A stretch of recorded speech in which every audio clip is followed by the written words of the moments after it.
Welcome to Roll Credits, where movie lovers get the trivia they didn't know they needed. This podcast was created with help from AI tools, so double-check any quotes before you drop trivia at your next movie night. Today, we're exploring Disclosure Day, Steven Spielberg's return to the world of UFOs, extraterrestrial mysteries, and one question that could change humanity forever. What if the truth was finally revealed?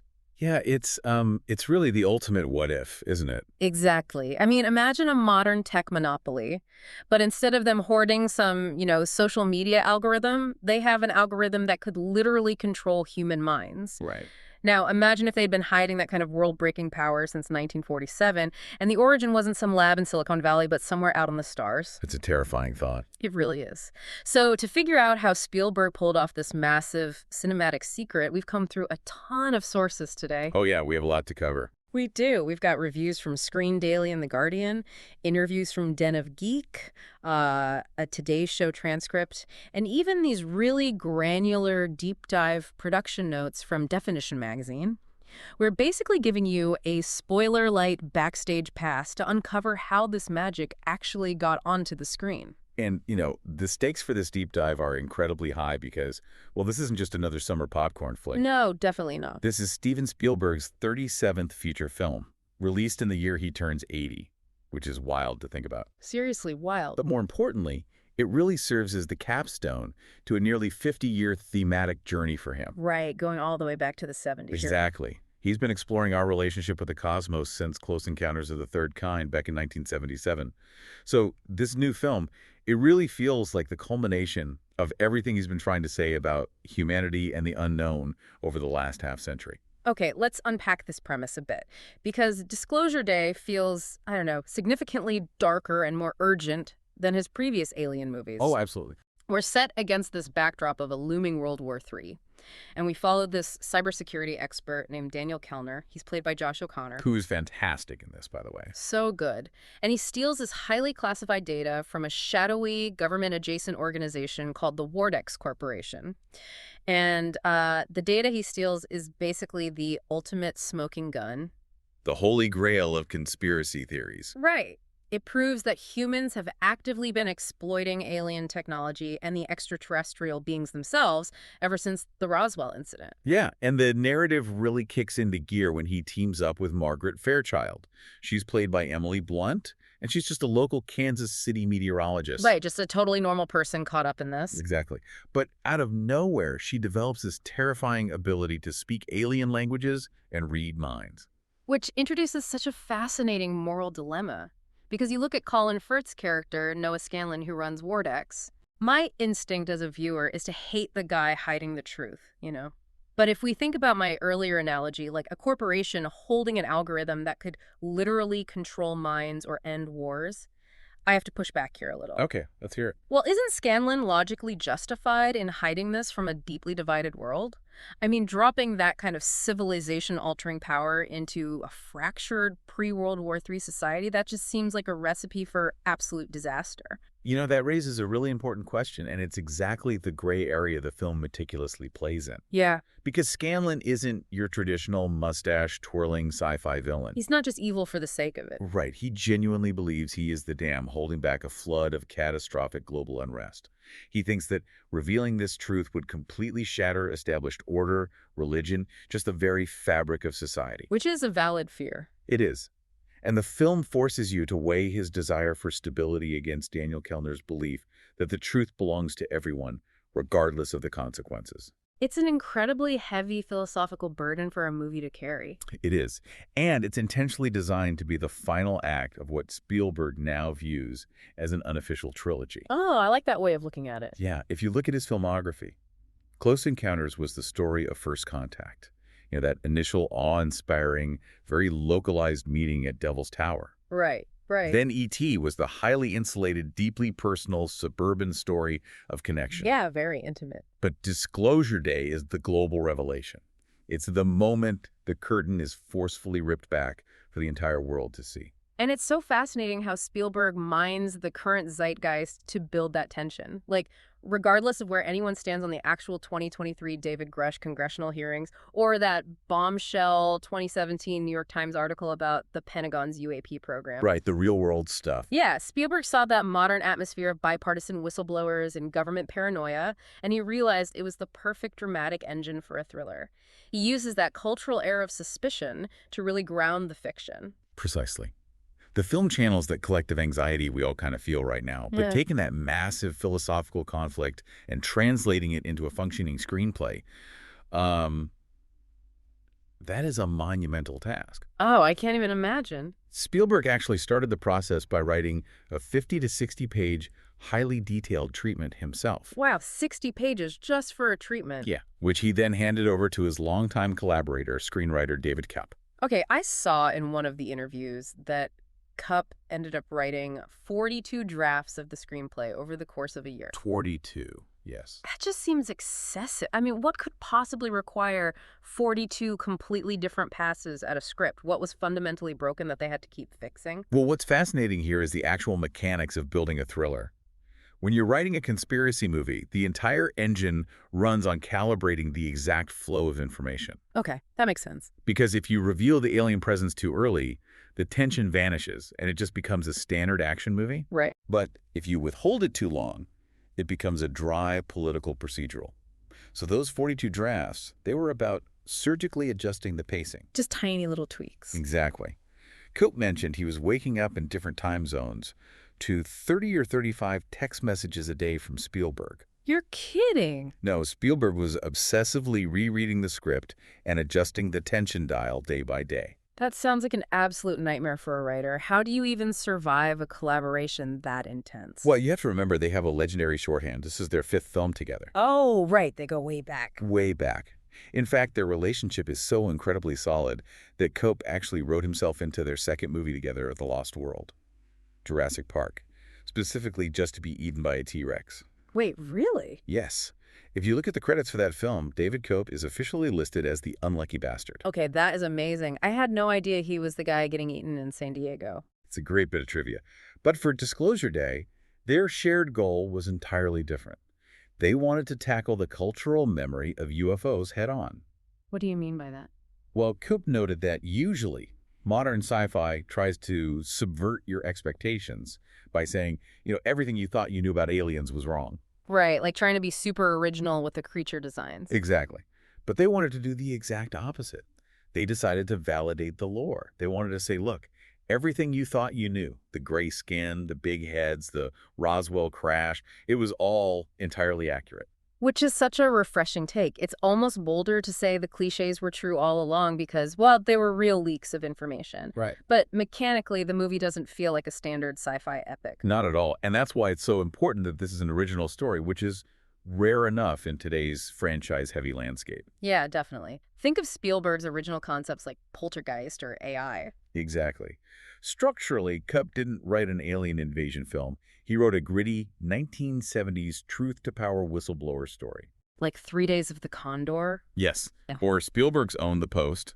It just happens to be wearing the disguise of a sci-fi movie. To pull off that kind of intimate, grounded thriller, you can't rely on CGI explosions to build tension. No, you can't. You have to put the weight entirely on the actor's shoulders to make the paranoia feel real, and that is exactly what they asked Emily Blunt to do. She is incredible in this. Her performance as Margaret, the meteorologist, is drawing career best reviews. Yeah. And there is one specific scene that explains why. She has to deliver the local weather on live television while suddenly channeling an alien language. Right. And they shot it as a oner, a continuous 4-minute single take. Which is an agonizingly difficult thing to execute on a technical level. Exactly. If you're listening to this and wondering why owner is such a big deal, I mean, imagine the choreography required. Look at that dance. It really is. You have the camera operator physically walking backward through a set, the boom operator dodging shadows, the lighting shifting in real time, and Emily Blunt hitting exact emotional beats. Yep. If she flubs a single syllable of this complex alien dialect at minute 3 and 59 seconds, the director yells cut, and they have to reset the entire grueling process from the beginning. And what makes that specific performance even more remarkable is the audio itself. Yes. The production team initially told Blunt they would just use AI post-processing to manipulate her voice and create those bizarre, otherworldly clicks and resonances. Right. But she completely refused. Here's where it gets really interesting. She insisted on doing intense vocal training to learn how to physically create these bizarre guttural sounds herself on camera. Which is amazing. It is. And that incredibly human analog choice perfectly mirrors how Spielberg himself feels about the current state of technology. If we connect this to the bigger picture, it is the perfect parallel. Spielberg has drawn a very hard, very public line in the sand regarding generative AI in his creative process. Yeah, he's been very vocal about it. Very. He has stated point blank that he refuses to let algorithms write scripts, dictate camera angles, or design sets. His exact quote was that there is no substitute for the soul. No substitute for the soul. I love that. Yeah, he views AI as a functional tool, but he fundamentally rejects the premise that a computer can simulate human empathy. So Emily Blunt rejecting an AI vocal filter to find the physical, soulful truth of a terrifying moment, it's essentially the thesis statement of the entire production. The soul is in the imperfection, right? Exactly. And you see that dedication to physical human choices everywhere in the cast. Take Coleman Domingo, who plays Hugo Wakefield. He's a former Wardex executive who defects to help the whistleblowers. Right, such a complex character. He had to portray a man who has seen the darkest, most oppressive government secrets, but who refuses to let it destroy his humanity. Yeah. So Domingo decided to physically craft the character's psychology through body language. Whenever Hugo sits down, Domingo makes sure his palms are always facing open and upward. I noticed. Yeah. He actually borrowed this gesture from observing his own husband over the years. It's this incredibly subtle signal of openness to the universe, no matter how terrifying it gets. It's those tiny tactile details that ground the massive sci-fi concepts. But, the script also demands that the actors confront the philosophical fallout of this world-changing news. Oh, for sure. Like Jane, played by Eve Hewson. She is a former novitiate, a nun in training, and she is Daniel's girlfriend. Her character really shoulders the theological crisis of the film. Right, because if you suddenly drop irrefutable proof of higher extraterrestrial beings onto the global stage, what happens to world religions? Does human faith collapse? Exactly. Do people start worshiping the aliens instead of an unknowable God? It's a profound existential crisis. But the tension of filming that crisis was unexpectedly interrupted. Haha, this is maybe my favorite behind-the-scenes anecdote from the entire production. It's so good. Right before Hewson had to film her absolute biggest, most emotionally devastating scene where she confronts this crisis of faith, former President Barack Obama casually dropped by the set to visit Spielberg. Just a casual set visit. Yeah. So she has to dig deep to portray the shattering of human theology, all while a former president of the United States is just standing by the video monitors, arms crossed, watching her work. No pressure whatsoever. Yeah. Just casually delivering the performance of a lifetime for a historical figure. Exactly. But bringing up presidents actually connects perfectly to how the movie weaves history and theology together with government secrecy. Right. Because historically, the government hasn't exactly trusted the public with the truth. Which brings us to that massive Easter egg cup snuck into the script about Richard Nixon. Oh, this is for the deep dive UFO historians out there. Yeah. There is a legendary urban myth that Richard Nixon took the comedian Jackie Gleason, yes, the star of The Honeymooners, to a highly classified military facility in Florida to show him actual alien corpses. Which sounds completely absurd. It does. But the movie weaves that exact piece of bizarre pop culture mythology into its fictional archive footage. It's brilliant because it honors the obsession of the UFO community while grounding the fiction in our actual history. Yeah. But to make those archival moments and the modern-day action feel visceral and real, you can't just rely on a great script. You have to look at how the physical world was built. Absolutely. Janusz Kaminski, who has been Spielberg's cinematographer since Schindler's List, made a fascinating technical choice here. Instead of shooting entirely on crisp, modern digital cameras, he shot the vast majority of Disclosure Day on traditional 35mm celluloid film. And that is a crucial distinction for the listener to understand. When you shoot on 35mm film, light is physically reacting to silver halide crystals on a strip of celluloid. It's a physical chemical process. Yes, it creates a literal organic grain that moves and breathes on the screen. It gives the image a gritty, textured, almost subconscious 1970s feel. It's inherently imperfect, unlike digital sensors, which capture a mathematically flawless clinical image. But they did actually use a digital camera, the Sony Venice 2, for a few specific scenes, right? They did, but only for the sequences set inside the bright television studio. Oh, interesting. Why just there? Well, the reason why is purely mechanical. When you try to film giant walls of modern LED monitors with traditional film stock, the difference in refresh rates creates something called a moire effect. Oh, like those weird, wavy, distracting lines you sometimes see when you take a picture of a TV screen with your phone. Exactly that. So they switched to digital just for those sterile studio environments, which beautifully contrasted with the gritty reality of the outside world. Which perfectly aligns with Comiskey and kept treating this like a 1970s thriller. They actively avoided relying on massive green screens. The practical effects they pulled off are just staggering. Oh, they really went for it. During the big chase sequences, they weren't rendering digital destruction in post-production. They were smashing real cars and using real trains. And I was blown away by how they handled the UFOs themselves. This is where the filmmaking gets truly inventive. Usually when a UFO flies over a scene, the actors are just looking at like a tennis ball on a stick. Right. And the ship and its massive shadow are painted in with computers months later. But not here. Spielberg had his team mount massive, intensely bright lighting rigs onto heavy-lift drones. Yeah, real drones. They actually flew these drones directly over the actors and the cars in the dead of night to create the sweeping, terrifying shadows of spacecraft moving overhead. The actors aren't faking their reactions. They are squinting against real, blinding light descending from the sky. And when you play with practical light like that, you invite the opportunity for magic that an algorithm could never predict. Oh, for sure. There's an intimate scene in a house with Josh O'Connor and Eve Hewson where the practical light just happened to fall between them in this cold, shadowy, desaturated way. Comiskey noted it was a total happy accident. Yeah, but it perfectly mirrored the emotional, stark paintings of the Danish artist Wilhelm Hammershøi. You cannot program a computer to recognize the accidental beauty of a 19th century Danish painting in the middle of a chaotic sci-fi shoot.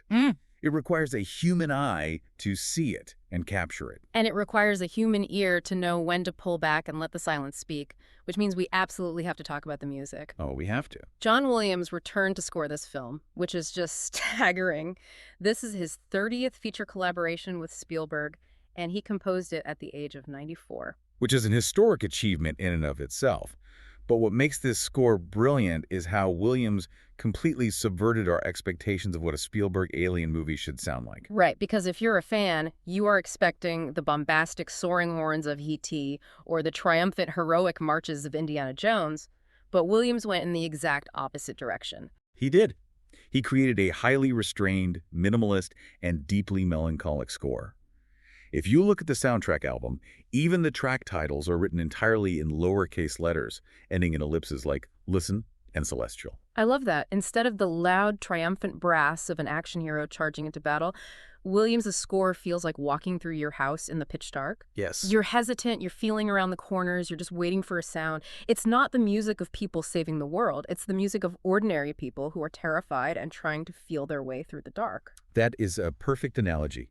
The combination of Comiskey's grounded, gritty lighting and Williams's quiet, pensive score reinforces the fundamental message of the film. Right. Disclosure Day isn't about giant lasers destroying the White House. It's about the very real, very human feeling of empathy and the profound anxiety of confronting the unknown. It treats the extraterrestrials not as monsters to be fought with fighter jets, but as vulnerable beings that require us to look past our own inherent fear. So what does this all mean for you, the audience? When you take Koep's 42 obsessive drafts, the breathing grain of 35mm film, the blinding practical drone lights, and Emily Blunt's soulful analog performance, you get a movie that looks outward at the stars only to ask a deeply uncomfortable question about who we are right here on Earth. And it leaves you with a deeply provocative thought to mull over long after you leave the theater. Yeah. The movie ultimately suggests that the deepest truth of our universe is empathy, that it is the unifying force connecting all intelligent life. But when you look at our current era, defined by deep societal division, fractured realities, and rampant misinformation, it makes you wonder. What's that? If the government suddenly revealed undeniable, irrefutable proof of extraterrestrial life tomorrow, would humanity actually unite in awe of our place in the cosmos? Or will we just instantly splinter into 1,000 new conflicting conspiracy theories about the disclosure itself? And that wraps our deep dive into Disclosure Day. If you enjoyed this episode, follow Roll Credits and share it with your fellow movie fans, and let us know what film we should cover next, old or new. We'll be back soon with more trivia, more movie magic, and maybe a few more secrets hidden somewhere in the stars.